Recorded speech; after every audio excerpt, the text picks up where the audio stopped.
Mga Gawa, ika-19 na kabanata.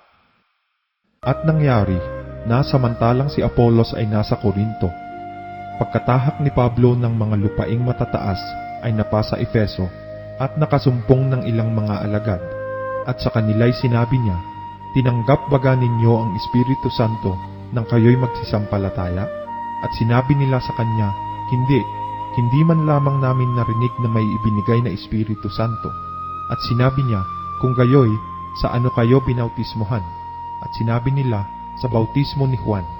At sinabi ni Pablo, "Nagbabautismo si Juan ng bautismo ng pagsisisi, na sinasabi sa bayan na sila'y magsisampalataya sa darating na hulihan niya, sa makatwid bagay kay Jesus." At nang kanilang marinig ito, ay nangapabautismo sila sa pangalan ng Panginoong Jesus. At nang maipatong na ni Pablo sa kanila ang kanyang mga kamay, ay bumaba sa kanila ang Espiritu Santo, at sila'y nagsipagsalita ng mga wika at nagsipanghula, at silang lahat ay may 12 lalaki. At siya'y pumasok sa sinagoga at nagsalitang may katapangan sa loob ng 3 buwan, na nangangatwiran at nanghihikayat tungkol sa mga bagay na nauukol sa kaharian ng Diyos. Datapwat nang magsipagmatigas ang ilan at ayaw magsipaniwala na pinagsasalitaan ng masama ang daan sa harapan ng karamihan, ay umalis siya sa kanila at inihiwalay ang mga alagad na nangangatuwiran araw-araw sa paaralan ni Tirano. At ito'y tumagal sa loob ng 2 taon. Anupat ang lahat ng mga nagsisitahan sa Asya ay nangakarinig ng salita ng Panginoon, ang mga Hudyo at gayon din ang mga Griego. At gumawa ang Diyos ng mga tanging himala sa pamamagitan ng kamay ni Pablo. Anupat ang mga panyo o mga tapi na mapataiti sa kanyang katawan ay dinadala sa mga may sakit, at nawawala sa kanila ang mga sakit, at nangagsisilabas ang masasamang espiritu. Datapwat ilan sa mga Hudyong pag-alagala na nagsisipagpalayas ng masasamang espiritu ay nagsipangahas na sambitlain ang pangalan ng Panginoong Hesus sa mga may masasamang espiritu, na nagsisipagsabi, "Ipinamamanhik ko sa inyo sa pamamagitan ni Jesus na siyang ipinangangaral ni Pablo." At may 7 anak na lalaki ang isang Esteban na Hudyo, isang pangulong saserdote, na nagsisigawan nito. At sumagot ang masamang espiritu at sa kanila'y sinabi, "Nakikilala ko si Jesus at nakikilala ko si Pablo. Datapwat sino-sino kayo." At ang taong kinaroroonan ng masamang espiritu ay lumukso sa kanila, at sila'y kanyang natalo at nadaig sila. Anupat nagsitakas sila sa bahay na yaon ng mga hubot-hubad at mga sugatan. At nahayag ito sa lahat, sa mga Hudyo at gayon din sa mga Griego na nangananahan sa Efeso. At sinidlan silang lahat ng takot at pinadakila ang pangalan ng Panginoong Hesus. Marami rin naman sa mga nagsisisampalataya na ang nagsidating, na ipinahahayag at isinasaysay ang kanilang mga gawain. At hindi kakaunti sa mga nagsisigamit ng mga kabihas ng mahika ay nagsipagtipon ng kanilang mga aklat at pinagsusunog sa paningin ng lahat, at kanilang binilang ang halaga ni yaon. At nasumpong ang may 50,000 putol na pilak. Sa gayoy lumagong totoo ang salita ng Panginoon at nanaig. Pagkatapos nga ng mga bagay na ito, ay ipinasya ni Pablo sa Espiritu nang matahak na niya ang Macedonia at ang Akaya, na pumaroon sa Jerusalem, na sinasabi, "Pagkapanggaling ko roon, ay kinakailangang makita ko naman ang Roma." At nang maisugon na niya sa Macedonia ang 2 sa nagsisipaglingkod sa kanya, na si Timoteo at si Erasto, siya rin ay natirang ilang panahon sa Asya.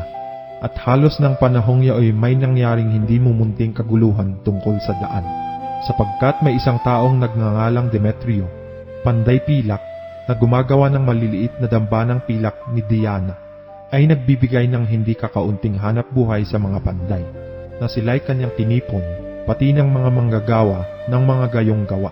At sinabi, "Mga Ginoo, talastas ninyo na nagsisiyaman tayo sa hanap buhay na ito.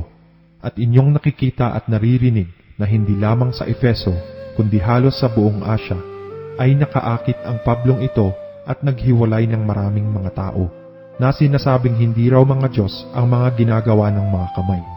At hindi lamang may panganib na mawalang kapurihan ang hanap buhay natin ito, kundi naman ang templo ng dakilang Diyosa Diana ay mawawalan ng halaga, at hanggang sa malugso ang kadakilaan niya na sinasamba ng buong Asya at ng sanglibutan.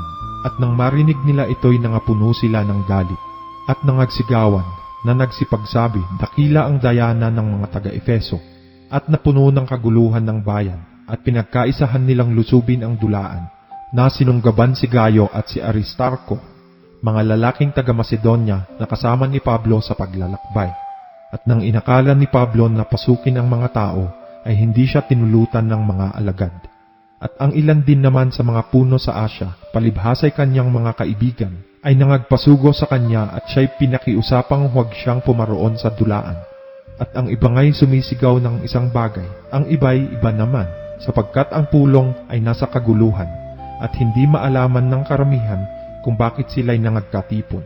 At kanilang inilabas si Alejandro sa karamihan, na siya'y itinutulak ng mga Hudyo sa dakong harap. At inihudyat ang kamay ni Alejandro, at ibig sanang magsanggalang sa harapan ng bayan. Datapwat ng matalastas nilang siya'y Hudyo, ay nangagkaisang lahat na mangagsigawan sa loob halos ng 2 oras.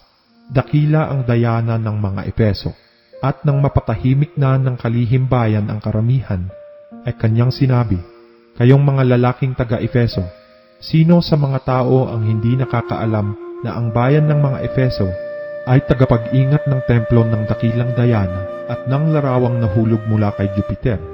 Yamang hindi nga maikakaila ang mga bagay na ito, ay dapat kayong magsitahimik at huwag magsigawa ng anumang bagay sa madalian, sapagkat dinala ninyo rito ang mga taong ito na hindi mga mangloloob sa templo, ni mga mamumusong man sa ating Diyosa. Kung si Demetrio nga at ang mga panday na kasama niya ay mayroong anumang sakdal laban sa kanino man, ay bukas ang mga hukuman at may mga prokonsul. Bayaan ninyong magsakdal ang isa't isa. Datapwat kung may inuusig kayo sa ano pa mang ibang mga bagay, ay mahahatulan sa karaniwang kapulungan. Sapagkat totoong nanganganib tayo na mga sakdal tungkol sa pagkakagulo sa araw na ito. Palibhasa'y walang anumang kadahilanan. At tungkol dito ay hindi tayo makapagbibigay sulit tungkol sa pagkakatipong ito.